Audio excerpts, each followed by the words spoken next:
नुमान के अंदर शायद अब वो क्वालिटी मुझे नज़र जो है वो नहीं आ रही। अगर हम नुमान की बात करते हैं, लास्ट 9 इनिंग्स में सिर्फ 12 विकेट्स हैं। डेब्यू में इन्होंने कराची में साउथ अफ्रीका के खिलाफ 2021 में 5 आउट किए, उसके बाद 1 2 3 4 5 नेक्स्ट 5 इनिंग में उन्होंने सिर्फ 4 आउट किए। मैं तो इसको ना एली साजिशी जहन, एक तो साजिशी जहन, पाकिस्तान का जो कप्तान है वो एक साजिशी जहन का मालिक है। आप ये खुद अंदाजा लगा लीजिए आप। मैं अगर भाई आपकी परफॉर्मेंस इंटरनेशनल लेवल पे जीरो आ रही है, जीरो, यानी कि होम कंडीशन में भी आप 22-24 करोड़ के सामने जलील हो जाए, वाइट वॉश, उसके बाद भी ढटाई से बैठे रहे, फिर तो मैं तो इसको ना एली साजिशी जहन, एक तो साजिशी जहन, पाकिस्तान का जो कप्तान है वो एक साजिशी जहन का मालिक है। आप ये खुद अंदाजा लगा लीजिए आप। मैं अगर भाई आपकी परफॉर्मेंस इंटरनेशनल लेवल पे जीरो आ रही है, जीरो, यानी कि होम कंडीशन में भी आप 22-24 करोड़ के सामने जलील हो जाए, वाइट वॉश, उसके बाद भी ढटाई से बैठे रहे, फिर उसके बाद आप विलियमसन की टीम से बराबर खेल जाएं, फिर भी डटाए, फिर आप T20 सीरीज उनसे बराबर कर दें, जहां पर आपका सिक्का चलता है T20 में पाकिस्तान का, उसमें भी आप न्यूजीलैंड की टीम से बराबर कर जाएं सीरीज, इंग्लैंड की T20 सीरीज में आप मोइन अली से हार जाएं जहां आपका सिक्का चलता है। तो मैं इसको नायली भी नहीं बोलूंगा, मैं साजिशी दिमाग बोलूंगा। अच्छा, ये कामयाब भी है साजिशी दिमाग, मैं आपको बताऊं पाकिस्तान क्रिकेट में, और किसी की कान पे जू नहीं रेंगती आज भी। अगर चले सब पीछे छोड़ दो, बोलेंगे यार देंगे अभी बजाता रहता है हर वक्त, आज का मुझे बता दो। बासे ने तो बड़ी आसानी से बता दिया ना कि यार वो पीछे कर लिया।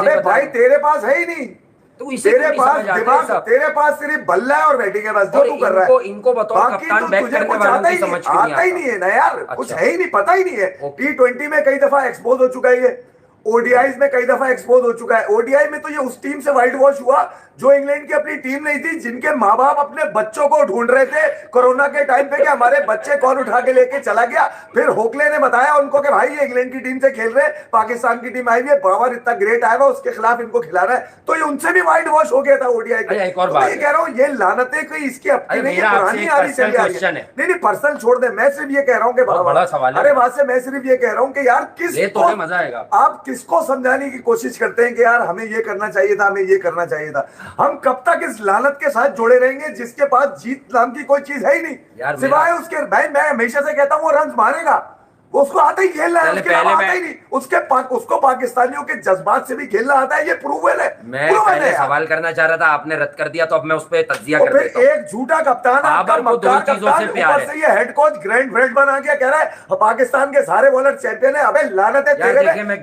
20 विकेट नहीं ले सकते तेरे बॉलर, तू बोल रहा है चैंपियन बॉलर। ग्रैंड ब्रेडमैन को इतना जल्दी 4 विकेट्स लेने के बाद जिस तरीके से हमारे स्पिनर्स ने बॉलिंग की, आई थिंक वो बड़े अफसोस की बात है। बहुत बुरी बॉलिंग हुई, स्पेशली मैं नुमान की अगर बात करता हूँ, नुमान ने बिल्कुल अच्छी बॉलिंग नहीं की, सिर्फ 8 ओवर किए और 35 रन उन्होंने दिए। अगर मैं ओवरऑल नुमान की बात करूँ, उन्होंने 14 मैचेस में 37 विकेट्स लिए हैं, एवरेज 37, स्ट्राइक रेट 77। जिस बॉलर की एवरेज 37 और स्ट्राइक रेट 77 का है, मेरे ख्याल में उसकी परफॉर्मेंस बिल्कुल लो एवरेज पे जा रही है। और हमने बड़ी सपोर्ट की थी नुमान को, और करनी भी चाहिए थी। जाहिर सी बात है, जो लड़का इंटरनेशनल डोमेस्टिक में परफॉर्म करता है उसको ज़रूर चांसेस जो हैं देने चाहिए। ऐसा लग रहा है कि वो शायद थके हुए, उनके फिंगर्स में, उनके शोल्डर्स में जान नहीं है, क्योंकि उनकी एज जो है वो 37 होने वाली है। अगर आप इस एज में हैं और आपका फिटनेस लेवल इतना अच्छा नहीं है, आप वर्कआउट अपनी बॉडी पे अच्छा नहीं करते, तो फिर आप इस एज के साथ बॉलिंग नहीं कर सकते। हम पाकिस्तान में बात कर रहे थे कि जी फ्लैट पिचेस हैं, रेड़ा पिचेस हैं, पाकिस्तान में स्पिनर्स का बॉल नहीं हो रहा, बॉल निकल नहीं रहा। लेकिन श्रीलंका तो बड़ी डिफरेंट कंडीशंस है, वहाँ पे बॉल आपका ब्रेक भी नज़र आया, बॉल आ भी रहा है, निकल भी रहा है। लेकिन मेरे ख्याल में अब आप नुमान के अंदर शायद अब वो क्वालिटी मुझे नज़र जो है वो नहीं आ रही। 7 इनिंग में सिर्फ 3 आउट है, फिर 6 आउट किए ऑस्ट्रेलिया के खिलाफ पिंडी में 2022, फिर आखिरी 9 इनिंग में 12 आउट है, स्टिल ये 10वीं इनिंग चल रही है। तो अगर ये परफॉर्मेंस है तो ये तो पुअर परफॉर्मेंस है। तो उसके बाद पार्टनरशिप तो बहुत बड़ी हुई एंजेलो मैथ्यूज और इसकी धनंजय डिसिल्वा की, लेकिन जब इन्होंने 2-2, 3-3 रन ही बनाए थे, तब लॉन्ग ऑन को हाफ भेज देना, यानी पीछे भेज देना, यानी 15 गज अंदर क्या इजी सिंगल्स प्रोवाइड करना, मिड विकेट पीछे खींच देना, सिली मिड ऑफ या सिली पॉइंट का फील्डर हटा लेना, ये सब क्या है? ये सब क्या है? ये सेटिंग नहीं है, ये डर है।